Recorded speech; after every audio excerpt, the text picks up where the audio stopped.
ምዕራፍ 1 እና ምዕራፍ 2 ላይ ታሪካዊ እይታን የነገራቸው። ያ ማለት እሱ ክርስቶስ እንዴት እንደተገናኘው፣ ከዛ ወንጌል እንዴት እንዳቀበለው፣ ሐዋርያነት እንዴት እንዳቀበለው ይህን ነገር ምዕራፍ 1 እና ምዕራፍ 2 ላይ ከዳሰሰ በኋላ ምዕራፍ 3 እና ምዕራፍ 4 ላይ ደግሞ ስለ መለኮታዊ እይታ የተናገራቸው። ያ ማለት አሁን ከክርስቶስ በመገለጥ ተቀብዬዋለሁ ያልኳችሁ ወንጌል አዲስ ኪዳን ላይ ያመጣው ሳይሆን ከድሮም ጀምሮ መጽሐፍት የመሰከሩለት፣ ነቢያት የመሰከሩለት፣ ብሉይ ኪዳን በሙሉ የሚያውጁለት ያ ወንጌል ነው ብሎ ካስረዳቸው በኋላ ምዕራፍ 5 እና 6 ላይ ግን ስትመጡ ወደ ራሳቸው ደግሞ ያወርዳቸዋል። ያ ማለት በእንዲህ አይነት ወንጌል ነፃ የወጣ ሰው አሁን ላይ እንዴት ባለ ምልልስ መመላለስ ይገባዋል የሚል ሀሳብን ማወጅ ጀምርና ቁጥር 1 ላይ ስትመጡ በነፃነት ልንኖር ክርስቶስ ነፃነት አወጣን፣ ከእንግዲህ ጸንታችሁ ቁሙ፣ እንደገና በባርነት ቀንበር አትያዙ ይላቸዋል። አሁን የትኛው የባርነት ቀንበር ነው ካላችሁ ኤግዛክትሊ እቺ ቸርች ውስጥ እየገባ ያለው የህግ ባርነት ቀንበር ነው ቀጥታ እየገባ ያለው። ምክንያቱም ትክክለኛውን ትምህርት ያደፈረሱት በስህተት ትምህርት ስለሆነ ድጋሚ የተሳሳተውን ትምህርት ለማጥራት የመጣው ትክክለኛውን ትምህርት ራሱን ይዞ ስለሆነ የግድ ከወጣችሁበት አይሁዳውያንም አሉ አሕዛብም አሉ እዚቹ ቤተክርስቲያን ላይ ወይ ደግሞ ቤተክርስቲያናቶች ላይ ገላትያ ላይ ሁለቱም እንትኖች አሉ፣ አሕዛብም አይሁድም አሉ። ስለዚህ የሁለቱንም ባርነት አስቀድሞ ተናግሯል። ሁለቱም ግን አሁን ሐሰተኛ አስተማሪዎቹ ይዘውት የመጡትን ትምህርት ከተቀበሉ ድጋሚ ወደ ባርነት ስለሚመለሱ ጸንታችሁ ቁሙ የሚል ማሳሰቢያ ይነግራቸዋል። ምክንያቱም ባመጣውላችሁ ቀጥተኛ ወንጌል ላይ ከዚህ በፊት ተናግሬያለሁ። ወንጌል ማለት ቀጥተኛ መስመር ነው። ከዚህ መስመር ላይ ወደ ላይም ወጣ ወደ ታችም ወረደ ስህተት ነው የሚሆነው ተባብለናል። ያ ማለት ከሆናችሁት በላይም ስትሰበኩ ስህተት ነው የሚሆነው ወንጌሉ፣ ከሆናችሁትም በታች አድርገው ሲነግሯችሁ ሐሰት ነው የሚሆነው ወንጌሉ። ስለዚህ ጸንታችሁ በዛ መስመር ላይ ቁሙ፣ ዳግመኛ በባርነት ቀንበር አትያዙ ነው። ለምን ሲባል በክርስቶስ ነፃ የወጣ ነው በነፃነት ልንኖር ነው የሚል ነገር ይናገርና በጣም በቁጣ ውስጥ ሆኖ የሚያወራ ነው የሚመስለው። እነሆ እኔ ጳውሎስ እላችኋለሁ ይላል ቁጥር 2 ላይ ብትገረዙ ክርስቶስ ምንም አይጠቅማችሁም ይላቸዋል። ሰዎቹ አሁን ጳውሎስን ዴፊኒትሊ እንዳላመኑትና እንደተቃወሙት እንደው ምዕራፍ 4 ላይ ባለፈውም እንዳየነው እንደ ጠላት እየቆጠሩት እንደመጡ ተነጋግረናል። እንደ ጠላት ነው እያዩት ያሉት፣ አንሰማህም ብለውታል። ከዚህም የተነሳ ብንገረዝ ነው የሚሻለን፣ እነዚህ የመጡት የአይሁድ አስተማሪዎች ትክክል ናቸው ወደሚል እምነቱ ስለገቡ እሺ እንኳን ብላችሁ ብትገረዙ ክርስቶስ ምንም አይጠቅማችሁም ነው የሚላቸው። ለምን ካላችሁ ቁጥር 3 ላይ መልሱን ይመልሳል። ሕግንም ሙሉ እንዲፈጽም ግድ አለበት ብዬ ለሚገረዝ ሁሉ ለእያንዳንዶች ደግሜ እመሰክራለሁ። ያ ማለት ሕግን እፈጽማለሁ ብለው ነው የግርዘትን ስርዓት የሚጀምሩት። እንደዛ ከሆነ ደግሞ በሁለቱም መንገድ ተራምጄ ድነት ጋር ደርሳለሁ የሚባል ነገር ስለሌለ የግድ አንደኛውን ፓስ ከጀመራችሁ ሌላኛውን ፓስ ማቆም አለባችሁ። በሕጉም በክርስቶስም ሆናችሁ ልጸድቁ ስለማትችሉ ሕጉን ጀምራለሁ ካላችሁ አንደኛ ክርስቶስ አይጠቅማችሁም፣ እሱን አስወግዱት። ሁለተኛ ግን ከዚህኛው የሚከብደው አንድ ብላችሁ መገረዝ ብላችሁ ከጀመራችሁ 622ቱንም ደግሞ ሕግ መጠበቅ ግዴታ አለባችሁ። አንዷን ብቻ ፈጽማችሁ የሚቀር ነገር አይደለም። ስለዚህ ሕጉን ሁሉ እንዲፈጽም ግድ አለበት ነው፣ እንደ አማራጭ አይደለም። ግድ አለበት ብዬ ለሚገረዙት ሁሉ ለእያንዳንዶች ደግሜ እመሰክራለሁ። ስለዚህ በመገረዝ ጀምራለሁ በሕግ ለመጽደቅ ካላችሁ አንዷን ሰርታችሁ ብቻ አይደለም የምትቆሙት። 623 ናቸው። ከ23ቱ አንዱን መገረዝ ፈጽማችኋል። ኦኬ። ከዛ በኋላ ግን 622ቱ ይቀራችኋል። ግዴታ ነው እሱ መፈጸም። ግን እንደዛ መሆናችሁ ግን አልጸድቁም። ምክንያቱም እግዚአብሔር ጽድቅን ያስቀመጠው ሕግ ጋር ሳይሆን በልጁ በክርስቶስ በሆነ በእምነት በኩል የሚገኝ አድርጎ ስላስቀመጠው አይሆንም። ስለዚህ እንገረዝ እንኳን ብትሉ አንደኛ ክርስቶስ ለእናንተ ስለማይጠቅም የክርስቶስን መንገድ እዛ ጋር አስቀምጡት፣ አደባልቃችሁ ልድኑ ስለማትችሉ። ሁለተኛ ደግሞ ሙሉ የመፈጸም ግዴታ አለባችሁ ይልና ቁጥር 4 ላይ ከጸጋ የወደቀን የሕይወት ስራ ሲያወራ በሕግ ልትጸድቁ የምትፈልጉ ከክርስቶስ ተለይታችሁ ከጸጋም ወድቃችኋል። አሁን በሁለቱም አይሆንም ነው። በሕግም ልትጸድቁ ፈልጋችሁ በክርስቶስም ብላችሁ አትሆኑ። አውቶማቲካሊ ሕግን ስትመርጡ ከምን ተለይታችኋል? ከክርስቶስ ተለይታችኋል፣ ከጸጋ ደግሞ ወድቃችኋል። ምክንያቱም ሕግ ውስጥ የተቀመጠ ጸጋ የለም። ሕግ የሚጠቁመው ጸጋ እንጂ አለው። ሕግ ውስጥ የተቀመጠ ጸጋ የለም። ሕግ ግን የሚጠቁመው ጸጋ አለ። ስለዚህ ህጉን የምትመርጡ ከሆነ በህጉ ጸድቃለሁ ብላችሁ መስራት የምትጀምሩ ከሆነ አውቶማቲካሊ ኢየሱስ የሚባልን ነገር መርሳት አለባችሁ። እሱን ደግሞ ስትረሱ ጸጋ የሚባል ነገርን እንደረሳችሁት ቁጠሩ። ስለዚህ ከጸጋ የወደቀ ህይወት ስርዓት ምን አይነት ነው ካላችሁ ከክርስቶስ ተለይቶ ጽድቅን ፍለጋ የሚካሄድበት ህይወት ማለት ነው። ከክርስቶስ ተለይቶ ጽድቅን ፍለጋ የሚካሄድበት ህይወት ከጸጋ የወደቀ ህይወት ነው። ነገር ግን ይሄ ስለነዛ ነው። ስለኛ ብሎ ግን ሲያወራ በመንፈስ ከእምነት የጽድቅን ተስፋ እንጠባበቃለን ይላል። በምን? ከእምነት የጽድቅን ተስፋ እንጠባበቃለን። ያ ማለት በእምነት በኩል ያለ ጽድቅን ነው እኛ ምናምነው ነው። ከዛ በኋላ ግን የመጣባቸው ትምህርት ሰዎቹ ምን እንዳደረጋቸው ቁጥር 7 ላይ እንደዚህ በማለት ይቀጥላል። በመልካም ትሮጡ ነበር ይላል። ለእውነት እንዳትታዘዙ ማን ከለከላችሁ? ይሄ ባለፈውም ብያችኋለሁ። ምልልሳችሁ የሚበረዘው ትምህርታችሁ መበረዝ ሲጀምር ነው። ትምህርታችሁ የተበረዘ ሆኖ ኑሯችሁ ቀጥ ያለ ወይም ንጹህ ሊሆን አይችልም። እኚህ ሰዎች በመልካም ትሮጡ ነበር ከተባለ በመልካም እንዲሮጡ የሚያደርጋቸው ትምህርት ነበራቸው። ዘንሱ በመልካም እንዲሮጡ ያደረጋቸው ትምህርት ደግሞ በመልካም መሮጥን አስለምዷቸው ነበረ። ነገር ግን መሀል የተቀላቀለባቸው ጠማማውን ወንጌል ስሁቱን ወንጌል ግን ሲያስተዋውቃቸው አሁን ለትክክለኛ ወንጌል መታዘዝ ከበዳቸውና ለእውነት እንዳትታዘዙ ማን ከለከላችሁ ይላል። አሁን መመርመር ያለባቸው አሁን ያለውን ህይወታቸውን አይተው እንዴት ህይወታችን ተበላሸ የሚለውን ጥያቄ ሲጠይቁ ትምህርታቸው ጋር ነው ዞር ማለት ያለባቸው። ከዚህ በፊት በጣም ተነጋግረናል። አሁን ላይ ያለ አማኝ ብዙ ትኩረት ማይሰጠው ነገር ምንድን ነው? ለሚማረው ትምህርት ትኩረት አይሰጥም። ህይወቱ ሲበላሽበት ነው የሚደነግጠው አይደለ? ጸሎት ስናቆም ነው የምንደነግጠው። ቁጭ ብለን በትዕግስት እግዚአብሔርን ቃል መስማት ስናቆም ነው የሆነ ድንግጥ የምንለው ምን ሆንኩኝ የምንለው እንጂ ትምህርት ሲገባ ውስጣችን ብዙም ኬራ አይሰጠንም። ምክንያቱም ትምህርትን እንደ ሀሳብ እንጂ እንደ ህይወት መርህ አድርገን ስለማንወስደው። ነገር ግን ትምህርት ውስጣችን ይገባና በርዞን ከትክክለኛ ሩጫችን አደናቅፎን የሆነ ውድቀት ውስጥ ራሳችንን ስናገኝ ብንንንና መፍትሄ አድርገን ለመውሰድ የምንጥረው ግን ምንድነው? ትምህርታችን ጋር መሄድ ሳይሆን እዛው ልምምዳችን ጋር ነው መፍትሄ ለመውሰድ የምንጥረው። ያላቸው ግን ያለው በመልካም ትሮጡ ነበር ካላቸው በኋላ ለእውነት እንደተዛዙ ማን ከለከላችሁ ይልና ይህ ማባበል ግን ከሚጠራችሁ አልመጣም ይላል። ከዛስ ጥቂት እርሾ ነው ሊጡን ሁሉ ያቦካል ይላል።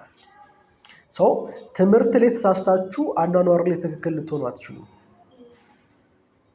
ዴፊኒትሊ ባለፈው አውርቻችኋለሁ። እንዴት የስህተት ትምህርት የምትለየው ምናምን ነገር ብዙ የብሶ ጥያቄ ነው አይደለ? የስህተት ትምህርት እንዴት እንለያለን ምናምን ነው። ምንም ችግር የለውም። የሚያስተምረውን ሰው ህይወት ማየት ነው። ፕላስ ደግሞ እሱን ትምህርት ስትማሩ ውስጣችሁ ምን እየተሰማው ነው፣ እንዴትስ እየተመላለሳችሁ ነው። የገባባችሁ ትምህርት በየትኛው ወይ ይሁን የጊዜ ጉዳይ ሲሆን በህይወት ይገለጣል።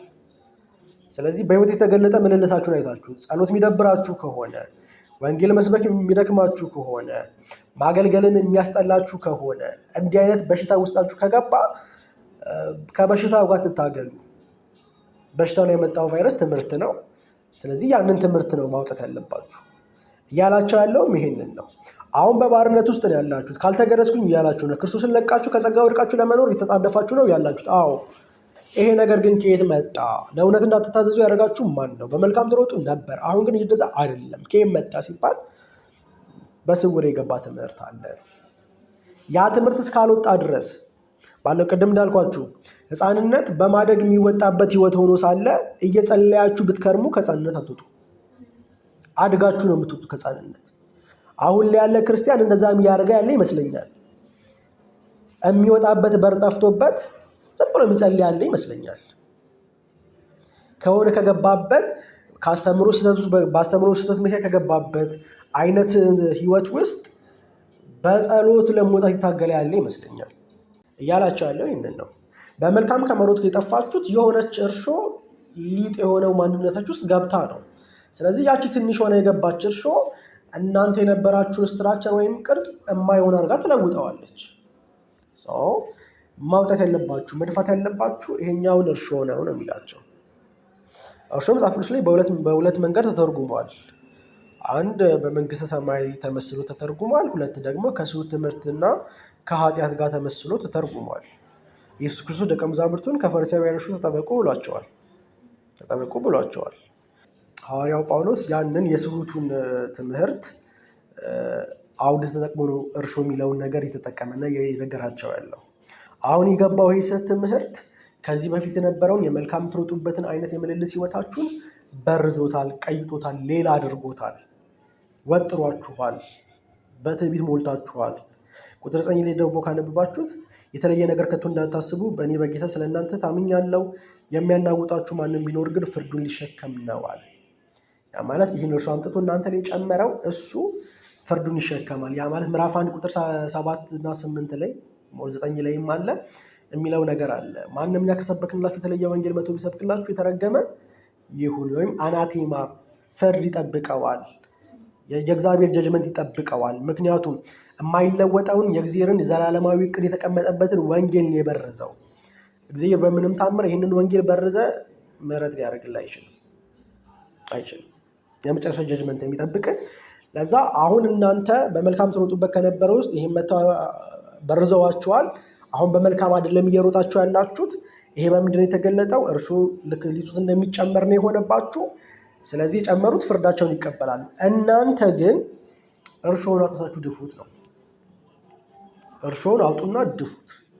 በማይሆን ሩጫ ውስጥ እንዳትዘፈቁ፣ በስህተቱ ትምህርት ምክንያት የገባችሁበት ስሁት ልምምድ ውስጥ ሆናችሁ እንዳትቀጥሉ፣ ከጸጋ ርቃችሁ ከኢየሱስ ክርስቶስ ተለይታችሁ እንዳትኖሩ ቶሎ ብላችሁ የገባባችሁን ጥቂት እርሾ ድፏት። እየበዛች ግን እየቆየች በሄደች ቁጥር ግን ከነበራችሁ ሩጫ ታሰናክላችኋለች፣ ትወጥራችኋለች፣ ቅርጻችሁን ታበላሻለች፣ ከጸጋ ለይታ ትወድቃላችሁ፣ ከክርስቶስ ተለይታችሁ ትጠፋላችሁ ይላቸዋል። ይህንኑ እያወራ ይመጣና ቁጥር 11 ላይ ነገር ግን ወንድሞች ሆይ ይላል። ነገር ግን ወንድሞች ሆይ እኔ እንደገና እስካሁን መገረዝም ብሰብክ ይላል፣ እስካሁን ድረስ ለምን ያሳድዱኛል? እንኪያስ የመስቀል እንቅፋት ተወግዷል ይላቸዋል። አሁን እስካሁን ድረስ እኔን እያሳደዱ ያሉበት ምክንያት መገረዝን ስለማልሰብክ ነው። ይህንንም ደግሞ ምዕራፍ 1 ቁጥር 10 ላይ ታችሁ ከሆነ የክርስቶስ አገልጋይነት መገለጫን ሲናገር ሰውን ጎሽ ወይም እሺ ለማስባል አገለግላለሁን ብሎ ተጠይቆላቸው ነበረ። ያ ማለት ክስ ይቀርብበት የነበረው ለምንድን ነው? ከኛ አይሁዳውያኖች ጋር ስለተጣላ እናንተን ለማስደሰት ብሎ ነው የጸጋ ወንጌልን ወይም ግርዘት የሌለበትን ወንጌል እየሰበካችሁ ያለው። እናንተን አስደስቶ እኛን ለማብሸቅ ነው። ምክንያቱም ከኛ ጋር ጠበኛ ስለሆነ ሐዋርያው ጳውሎስ አይሁዳውያንን ስለማይወድና ስለሚጠላ ግርዘት የሌለበትን ሕግ አልባ የሆነውን የጸጋ ወንጌል እየሰበከ ያለው እናንተን አስደስቶ እኛን ለማብሸቅና ለማቃጠል ነው እንጂ የምርም ሐዋርያ ሆኖ ትክክለኛ ወንጌል ሊሰብክ የተላከ አገልጋይ ስለሆነ አይደለም ብለውት ስለነበር የሚከሱት። አሁን ደግሞ የነሱ ክስን ገልብጦ እስካሁን የተሳደድኩኝ ያለሁት እኔ ስለ እናንተ ስለወገንኩኝ ሳይሆን በትክክልም በግርዘት በኩል የእግዚአብሔር ጸጋ ስለማይገለጥ በድነት በኩል የሚወጣውን ጽድቅን ስለማታገኙ ግርዘት የሌለበትን ወንጌል በመስበኬ ነው እስካሁን የሚያስዱኝ። ያ ባይሆን ኖሮ አሁን ደርሰብኝ መከራ በሙሉ አይደርስብኝም ነበር፣ ወይም የመስቀል እንቅፋት ተወግዷልና በሚል ቃል ይነግራቸዋል። ይህን ካለ በኋላ ግን ቅድም እንዳልኳችሁ ስሁት ትምህርት ስሁት ልምምድን ስለሚያመጣ እዛ ቦታ ላይ አድሬስ የሚያደርግ ነገርን ደግሞ ከቁጥር 13 ጀምሮ ሲናገር ታያላችሁ። ወንድሞቹ ይላቸዋል፣ እናንተ ለአርነት ተጠርታችኋልና ብቻ አርነታችሁ ለስጋ ምክንያት አይስጥ፣ ነገር ግን በፍቅር እርስ በርሳችሁ እንደ ባሪያዎች ሁኑ ይላቸዋል። ያ ማለት ትንሽ ጥቆማ እያደረገ ያለው ነገር ያለ ይመስላል። የጸጋን ወንጌል በመጣላቸው ጸጋው የሚያስክዳቸውን ዓለማዊነትና ኃጢአታዊ ምኞትን ሳይክዱ በኃጢአት ውስጥ እንደተዘፈቁ የሚያመለክት ነገር አለ። ምክንያቱም ትክክለኛ በጸጋ የሚያድን ወንጌል ካልያዛችሁ ጸጋው በሕይወታችሁ ውስጥ ይሰራል የተባለውን ዓለማዊነትንና ምድራዊ ምኞትን የሚያስክድን አቅም አታገኙ። ግልጽ ነኝ ማወራው? ያ ማለት በጸጋ ድኛለሁ ያለ አማኝ ጋር ሄዳችሁ ጸጋው የሚሰራውን ስራ ካላገኛችሁበት ያ ሰው በጸጋ አልዳነም። ጸጋው እናንተ ህይወት ውስጥ ገብቶ ሲያድናችሁ ካዳናችሁበት ቀን ጀምሮ በእናንተ ህይወት ውስጥ የሚሰራው ነገር ምንድን ነው ሲባል ዓለማዊ ምኞትንና ኃጢአትን ማስካድ ነው የሚሰራው። እነዚህ ሁለት ስራዎች ህይወታችሁ ውስጥ የተተገበሩ ካልሆኑ በምንም ታምር በጸጋ አልዳናችሁ። ድኛለሁ ማለት ትችላላችሁ። ግን እውነትም በጸጋ ድናችሁ ከሆነ ከዳናችሁበት ቀን አንስቶ ባሉ ጊዜያት እናንተ ውስጥ መጥቶ ሳትሰሩ ያዳናችሁ ጸጋ በህይወታችሁ ውስጥ እየሰራ የሚቀጥለው ስራ ምንድነው ካላችሁ ማስካድ የሚባል ነገር ነው። ምክንያቱም የክርስቶስ ኢየሱስ ጥሪ ሁለት ነው። አንድ ሸክምን ማሳረፍ ሲሆን፣ ሁለት ደግሞ ሸክሙ የተራገፈለትና ያረፈው ሰው ራሱን ክዶና መስቀል ተሸክሞ እንዲከተለው የተጠራ ጥሪ ነው። ሁለቱን ጥሪዎች መነጣጠል አትችሏቸውም። ስለዚህ አንድ ሰው በጸጋ ድኛለሁ ሲል ከኃጢአት ድኛለሁ ካለ በኋላ በሚኖረው የህይወት ምልልስ ውስጥ ኃጢአትን እየካደ ዓለማዊነትን እየካደ ካልቀጠለ በጸጋ አልዳነም። ባክ አድርጓል አይደለም እላችሁ፣ በጸጋ አልዳነም። ያ ማለት በቅድሙ በክርስቶስ ጥሪ ከወሰድኳችሁ ራሱን ይካድና መስቀል ተሸክሞ ይከተለኝ በተባለው ጥሪ ካያችሁ መስቀል መሸከም ጋር የሚደርሰው ራስን የካደ ሰው ነው። ራስን መካድ ማለት ደግሞ ለዓለም ጀርባ መስጠት፣ ለራስ ጀርባ መስጠት ነው። ለራስ ፍላጎትና ለኃጢአት መሸጥ ጀርባ መስጠት ነው። ስለዚህ እኔን መከተል የሚፈልግ ካለ ለመከተል በእነዚህ ሁለት መንገዶች ማለፍ አለባችሁ። መጀመሪያው ራስን መካድ ነው። ይሄ የሚያስክዳችሁ ደግሞ ያዳናችሁ ራሱ ጸጋው ስለሆነ ጸጋው እናንተ ውስጥ በእውነት ከተገኘና ካለ ኃጢአትን ያስክዳችኋል። ግን ኃጢአትን ሳትክዱ ክርስቶስን የተከተልኩ ነው ማለት አይሆንም። ስለዚህ እነዚህ ሰዎች ጋር ሲመጣ ዴፊኔትሊ ከትክክለኛ ወንጌል ራቅ ብለዋል። ያ ማለት ከክርስቶስ የተለዩ ነው ያሉት፣ ከጸጋው ህይወት እየወደቁ ነው ያሉት።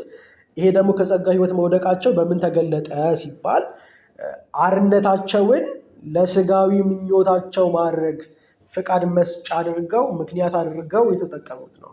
ተው ነው የሚለው እዚህ ጋር አይደለም ይላል።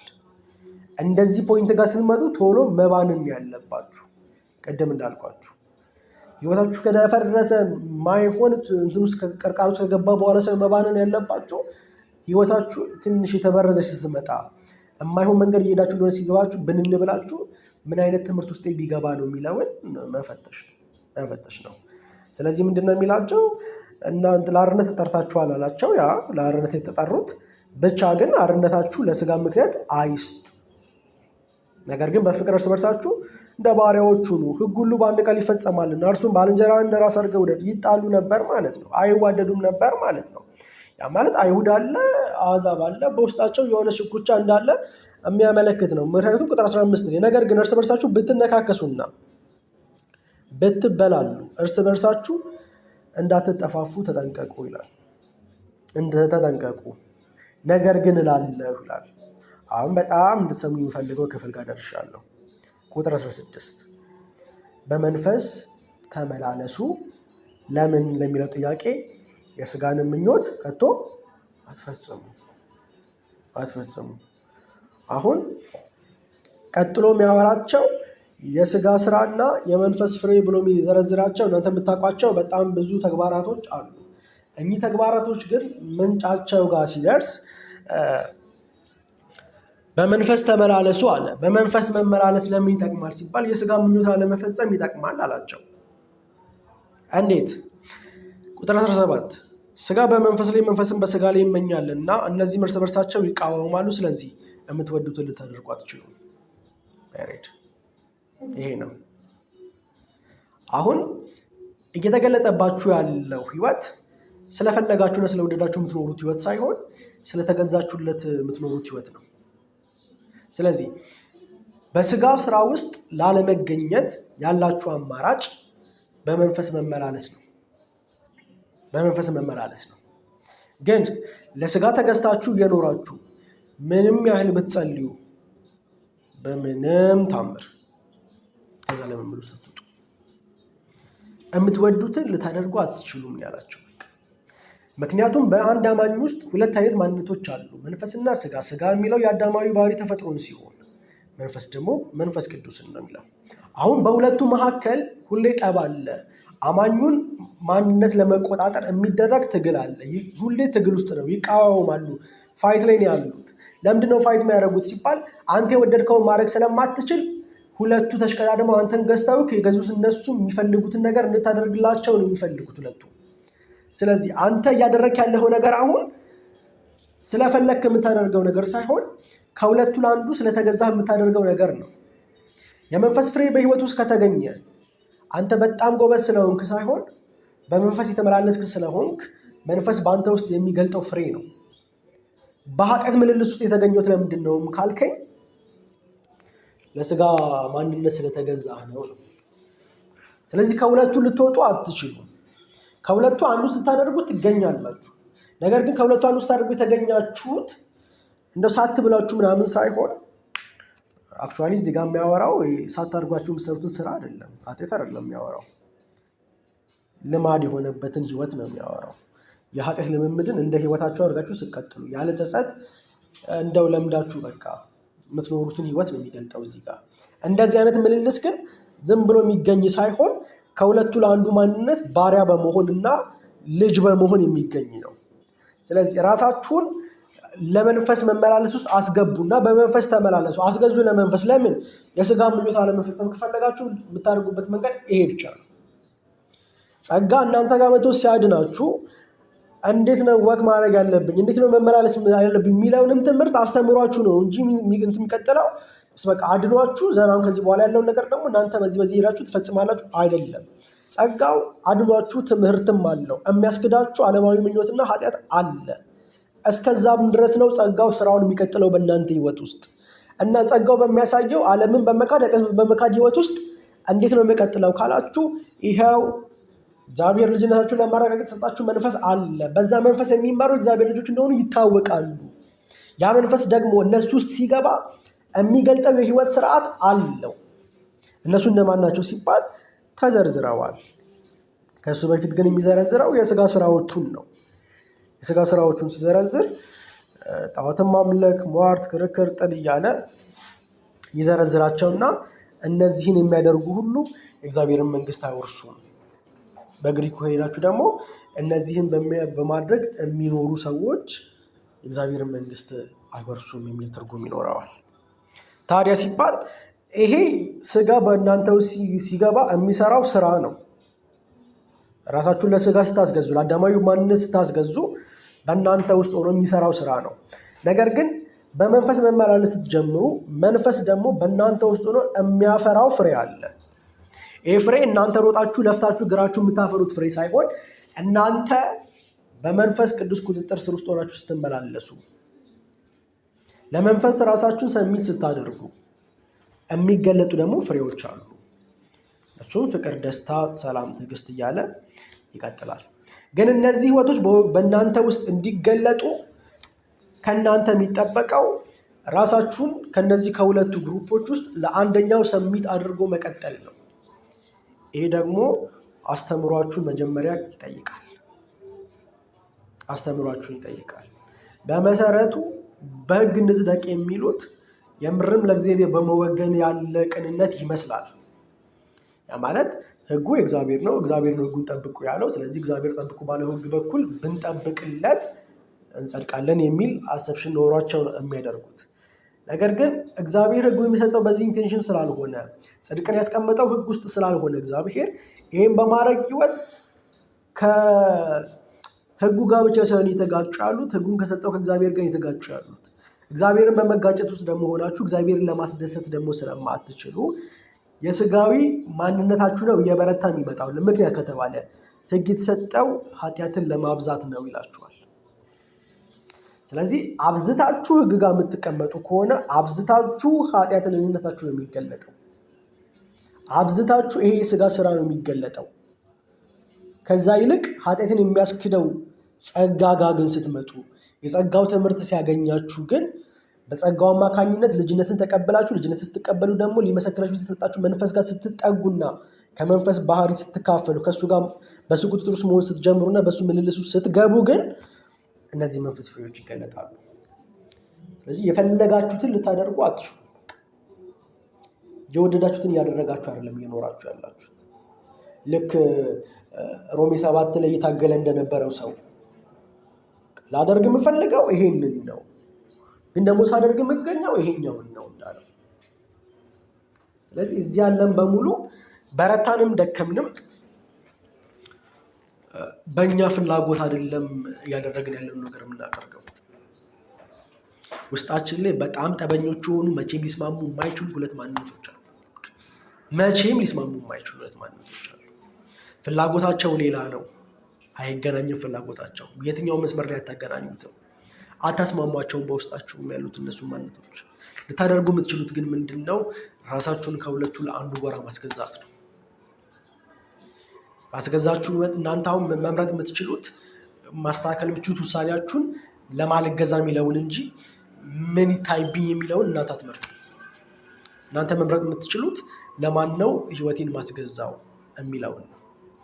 እሱን ከመረጣችሁ ሪዘልቱን መምረጥ አይጠበቅባችሁም፣ ውጤቱን መምረጥ አይጠበቅባችሁም። ግን ማንነቶች ውስጥ ስለሆነ ውጤቶቹ ያሉት ስጋ ጋር ከሄዳችሁ የስጋ ስራዎች ታገኛላችሁ። መንፈስ ጋር ከሄዳችሁ ደግሞ መንፈስ በውስጣችሁ የሚያፈራውን ፍሬ ታገኛላችሁ። እዛ ትክክለኛውን ግንድ አግኝቶ መጣበቅ ነው የሚያስፈልጋችሁ። በራሳችሁም እንድታፈሩ የተጠየቃችሁት ምንም ነገር የለም። አፍርታችሁ ላገኛችሁ ቶሎ ብላ አፍሩ ምናምን ነገር ይባልም የለም። ግን በምትጣበቁት ህይወት ውስጥ የሚገለጥ ፍሬ አለ ነው። ያ ፍሬ ካልታየ ግን ድንግጥ ማለት አለባችሁ ነው። ድንግጥ ማለት አለባችሁ። አካሄዳችሁ ሲለወጥ፣ ሩጫችሁ ሲደናቀፍ ምን እየሆንኩ ነው ማለት ነው። አብዛኛውን ጊዜ እግዚአብሔር ህዝበ እስራኤልን በምድረ በዳ ላይ በሚጓዙበት ጊዜ ወደ ረፍቴ አትገቡም ብሎ ከመማሉ በፊት በነበሩ ተደጋጋሚ የ40 ዓመት ጉዞአቸው ላይ የሚጠይቃቸው የነበረው ነገር መንገዳችሁን አስተውሉ ነው። መንገዳችሁን ማስተዋላችሁ ምንድን ነው የሚጠቅማችሁ ከተባለ በመንገዳችሁ ዴስቲኒ ላይ የሚያገኛችሁን ነገር ትሸሻላችሁ ነው። መንገዳችሁን ካላስተዋላችሁ ግን የመንገዳችሁ መጨረሻ ያለውን ዴስቲኒ መምረጥ አትችሉም። መምረጥ የምትችሉት ገና ሳትራመዱ በፊት መንገዳችሁን ማስተዋል ስትጀምሩ ነው። ስለዚህ አሁንም የተነገረ ያለው ህዝበ እስራኤል አስቡ፣ በእንደዚህ አይነት በጸጋው አቅም ሳይዋጉ ተዋግቶላቸው ከግብፅ ባርነት ወጡ። በሚያደርጉት በምነና ጉዟቸው ላይ በሚያጋጥማቸው ነገር በሙሉ እግዚአብሔር ፕሮቫይደንሱን አልነጠቃቸውም። በጣም ይንከባከባቸው ነበር። ግን ለእግዚአብሔር ሊመልሱ የነበሩት ነገር እግዚአብሔርን ማስመረር ነው፣ እግዚአብሔርን ማበሳጨት ነው። ያን ሁሉ ነገር ነበረ። እግዚአብሔር ተመለሱ ይላል፣ ይምራል፣ ይቀጣቸዋል፣ ይመልሳቸዋል፣ ይምራል፣ ይቀጣቸዋል፣ ይመልሳቸዋል። በእንዲህ አይነት ተደጋጋሚ ህይወት ውስጥ ሲቀጥሉ ቆም በሉና መንገዳችሁን አስተውሉ ይላቸዋል። አንሰማም አሉ። ተው አስተውሉ አላቸው። አንሰማም አሉ። ተው አስተውሉ አላቸው። አንሰማም አሉ። ዕብራውያን ጸሐፊ መጣና ምዕራፍ 3 ቁጥር 7 ላይ ያኔ በዛ ጊዜ ላይ መንፈስ ቅዱስ ሲናገር አልሰማችሁትም? ምን አለ? መንገዴን አላስተዋሉም፣ በልባቸውም ስተዋል አለ። መንገዳችሁን ይሁ በደንብ አስተውሉ ሲላቸው ስላልሰሙ መንገዳቸውን አሁን ላይ ሳቱ። ስለ ሳቱ መጨረሻ ላይ ምን ሆኑ ሲባል ከነዓን በር ጋር ደረሱ። ከነዓን በር ጋር ሊገቡ አንድ እርምጃ ቀርቷቸው እግዚአብሔር የፈተና ቀን የሚባል ነገር አመጣና ፊታቸው ላይ ያስቀመጠ። ፈተና እንደምታውቁት ደግሞ ህይወታችሁ ላይ ሲመጣ ምንድን ነው የሚያደርገው? ከፈተናው በፊት የነበረ ፐርፎርማንሳችሁ ነው የሚገመግመው እንጂ አዲስ ነገር አይመጣባችሁ አይደለ? ፈተና ልትፈተኑ ቁጭ ስትሉ ምን ያህል ከዚህ በፊት የተማራችሁ ትምህርት አውቋችኋል የሚለውን ነገር እንጂ የሚመዝነው አዲስ እውቀት አምጡና እንትን ብሎ ሙሉልኝ ብሏል ይፈትናችሁ። እግዚአብሔርም አምጥቶ ከነዓን በር ላይ ትንሽ ነው የቀራቸው፣ መግባት ነው የቀራቸው። ከነዓን መጣና የፈተና ቀን ነው ብሎ ፈተና ሰጣቸው። ያ ፈተና ምንድን ነው የሚፈትነው ሲባል በ40 ዓመት ጉዟቸው ላይ እነዚህ ሰዎች እኔን እያመኑ ነው የሄዱት ወይስ እየካዱ ነው የመጡት የሚለውን ነገር ማረጋገጫ ሰጣቸው። ሲፈተኑ ግን ምንድነው ውጤቱ ካላችሁ ሙሉ ለሙሉ ካሉት አትገቡም ብሎ በቁጣው ማለባቸው። ዘሴም ፈተና ግን አብርሃም ጋር መጣ። አብርሃም ጋር መጣ፣ ልጅን ሰዋ ነው። ዘሴም ፈተና ነው። እነዛም መግቢያቸው ላይ ነው። ይሄም የተስፋ ቃሉ የሚፈጸምበት ልጅን ተሰጥቶት ባለበት የመጨረሻ ሰዓት ላይ ነው። እግዚአብሔር እምነት አለ እናንተ ጋር የለም የሚለውን ስራ አይደለም፣ እምነት የሚለውን ነገር እናንተ ጋር ሊፈትን ሲመጣ የሚያመጣት የፈተና ቀን አለች። እሷን ፈተና መጥቶ ለአብርሃም ሲሰጠው ሰዋለው አለ። ሰዋለው ግን የተገለጠው በመጣበት ውጣልኝ ካለው ጊዜ ጀምሮ ሰዋልኝ እስካለው ድረስ የነበረ በእግዚአብሔር ላይ ያለ የመታመን ህይወት ነው ያን ፈተና ያሳለፈው። እነዛ ደግሞ ያንን ፈተና እንዲወድቁ ያደረጋቸው ከግብፅ ባርነት ከወጡ ጀምሮ 40 ዓመት ሙሉ ተጉዞ ፈተና ቀን ሲደርሱ እስከነበራቸው ድረስ የነበረ የልብ ሴታባቸው አለማመናቸው የተገለጠው። ለምንድን ነው ግን 40 ዓመት ሲጓዙ በሙሉ አለማመናቸውን ያላወቁት ካላችሁ መንገዳቸውን አያዩም ነበረ። የአዲስ ኪዳን አማኞች ሆነ ወደ ጽዮን የተጓዝን ያለን መንገደኞች እኛ መናኞች ምን ማድረግ አለበት ሲባል አሁን ማየት ነው ህይወታችሁን ያለባችሁ። በደንብ ቃሉት። ተደጋጋሚ የኃጢአት ልምምድ ካላችሁ በእንዲህ አይነት ልምምድ ውስጥ የተዘፈቃችሁ ከሆነ የተቸገራችሁ ከሆነ መቃኘት ያለባችሁ መንገዳችሁ እንዲህ አይነት ከሆነ አትጠራጠሩ። መንገዳችሁ መጀመሪያ ላይ ያለ ነገር ተሳስታችኋል። አቅጣጫ ተሳስታችሁ ነው የመጣችሁት። ስለዚህ ቼክ አድርጉና ትምህርት አስተካክሉ፣ ምልልሳችሁን መርምሩ። ከዛ እንደዚህ ነው የሚለው ቁጥር 24 ላይ የመጨረሻዎቹ ቁጥሮች ናቸው። የክርስቶስ ኢየሱስ የሆኑት ስጋን ከክፉ መሻቱ ጋር እና ምኞቱ ጋር ሰቀሉ ይላቸዋል። እና በመንፈስ ብንኖር በመንፈስ ደግሞ እንመላለስ። ስለዚህ ክርስቲያን ነኝ የምንል ከሆነ ክርስቲያን ምንድን ያደረገው ሲባል የኢየሱስ ክርስቶስ የሆኑት እነሱ ክፉን ሰቅለውታል። ያ ማለት ብዙ ጊዜ የምጠቀመው ምሳሌ ነው። ኳስ የምታውቁ ሰዎች ካላችሁ እንትና ጫማ ሰቀለ ምናምን ነገር ሲባል እንሰማለን። አስሚንስ ድጋሚ በዛ ፕሮፌሽን ላይ ላይሳተፍ ድጋሚ ወደዛ ሜዳ ላይ ገባ በቃ ሰቅሏል ጫማ ይባላል። አስሚንስ ድጋሚ በዛ ምልልስ ውስጥ አልመላለስም ነው፣ ራሴን ሰቅያለሁ ለዚህ ነገር ነው የሚገባን ቋንቋ። ክርስቲያንም ልክ እንደዛ ነው። በክርስቶስ ኢየሱስ የሆኑት በምን ይታወቃሉ ሲባል ክደው በመጡት ዓለም ምልልስ ድጋሚ ባለመመላለስ ይገለጣሉ። ያ ማለት ራስን በመካድ ህይወት እግዚአብሔርን በማመን ህይወት በመቀጠል ይታወቃሉ። ጸጋ ያዳናቸው ሰዎች በጸጋው አማካኝነት ዓለምን በመካድ ኃጢአትን በመካድ ይገለጣሉ። ያ ነገር ግን እነሱ ህይወት ላይ ከሆነ አይደሉም ክርስቲያን። አሁን ለምንድን ነው የምንቸገረው? ቸርች የመጣ በሙሉ ያመንን የዳነ ሰው ስለሚመስለን ነው። ቸርች ያገኘነው ሰው በሙሉ ያመንን የዳነ ሰው ስለሚመስለን የሆነ ሰዓት ላይ በማይሆን ምልልስ ውስጥ ስናየው ውይ ባካ አደረገ እኮ እንላለን። ራስን ያልካደ ህይወት ውስጥ ያለ ሰው የጊዜ ቆይታ ይሆናል እንጂ ክርስቶስን ሲክድ ነው የምታገኙት። ራስን አለመካድ ክርስቶስን በመካድ ስለሚገለጥ። ስለዚህ በራስን ባለመካድ ክርስትናን የጀመረ ሰው ጀምሯል ለማለት ነው ይከብደኛል፣ ግን ለማለት ያክል የጀመረ ሰው ክርስቶስን በመካድ መጨረሻ ላይ ሲወጣ ይታያል። ግን የሰነፈው ይሄ ሰውዬ መጨረሻ ላይ ክርስቶስን መካድ ጋር ሳይሆን ራስን አለመካድ ጋር ነው መጀመሪያ የሰነፈው። ስለዚህ መጀመሪያ በጸጋ እውነት ድኖ ከሆነ ያ ሰው የሚቀጥለው ህይወቱን በመካድ ዓለምን በመካድ እና ራሱን በመካድ ነው። ይሄ ማለት ግን ክርስቲያን አይደክምም ማለት ነው? ኧረ አይደለም፣ ይደክማል። ነገር ግን ዓለምን ባለመካድ ውስጥ ሆኖ አይደለም የሚደክመው። ዓለምን እየካደ ነው የሚደክመው። ዓለምን እየካደ ኃጢአትን እየካደ ነው የሚደክመው። ግን ደግሞ ምንም ሳይመስለው ሩጫውን ኃጢአትን አድርጎ ኖርማል ህይወቱ አድርጎ ያ ማለት ልቡ ደንድኖ ለእግዚአብሔር ተመለሱ የሚሆን ጥሪ ድምፅ ምላሽ መስጠት አቅቶት እንደዛ አይነት ምልልስ ውስጥ ካለ ግን ይሄ ሰው በጸጋ አማካኝነት ድኗል ለማለት ይከብዳል። ምክንያቱም በጸጋ የዳነ ሰው የክርስቶስ ኢየሱስ የሆነ ወገን የሆነ ሰው የሚገለጠው ባህሪ ኃጢአትንና ክፉ ምኞትን በመስቀል ነው እንጂ ድጋሚ ሰቀለውን አውርዶ ለብሶ በመመላለስ አይገለጥም። ስለዚህ ከመንፈስ ነው ከስጋ ነው የሚለውን ነገር በደንብ አይተውት ንስሐ መግባት ያለባቸው ንስሐ እንዲገቡ ጭምር ነው።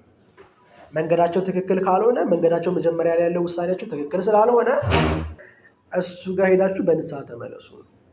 በእንዲህ አይነት ምልልስ ውስጥ ራሳችሁን ካገኛችሁት የስጋ ስራ የተገለጠባችሁ ከተገኛችሁ በእንዲህ አይነት ምልልስ ውስጥ ያለ ሰው በምንም ታምር የእግዚአብሔር መንግስት መውረስ ስለማይችል አሁን ምሕረት ለሚያደርግላችሁ ለሱ ተመለሱና ንስሐ ግቡ።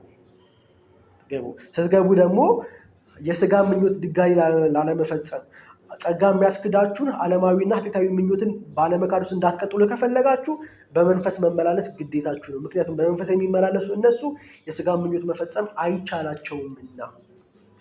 ስለዚህ ይሄን ነገር በደንብ እንዲቃኙት አድርጎ ምዕራፍ 5ን በዚሁ ይጨርሳል።